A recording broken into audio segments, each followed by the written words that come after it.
दो जोड़े घूम रहे थे जब विल ने अचानक सुझाव दिया कि गलियारे के अंत में बंद दरवाजों को तोड़कर देखें कि अंदर क्या है। नशे में और जिज्ञासु होकर उन्होंने ताले खोल दिए। पहला कमरा अजीब प्रॉप्स से भरा हुआ था और दूसरा अनुष्ठानिक मोमबत्तियों से ढका हुआ था जो स्पष्ट रूप से आत्माओं को बुलाने के लिए उपयोग किया गया था।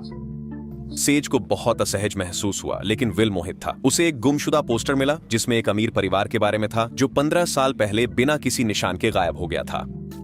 दोनों लड़कियां डर गईं और तुरंत वहां से चली गईं। अगले सुबह विल ने एक अंगूठी के साथ सिन को प्रपोज किया। डिएगो ने जोर से प्रतिक्रिया दी और विल को अलग ले गया क्योंकि वह अंगूठी उसकी थी। उसने सेज को प्रपोज करने की योजना बनाई थी। विल ने झूठ कहा कि सिन उसे धोखा दे रही थी और वह उनके रिश्ते को बचाना चाहता था। उसकी कहानी से प्रभावित होकर डिएगो ने उसका राज रखने के लिए सहमति दी क्योंकि वह भी सेज की पिछली बेवफाई से आहत हुआ था। बाद में विल और सेज खरीदारी करने गए जबकि डिएगो सिन के साथ पीछे रह गया। ड्राइव के दौरान विल ने सेज को यह कहकर गुमराह किया कि डिएगो ने उसकी निजी बातें साझा की थीं।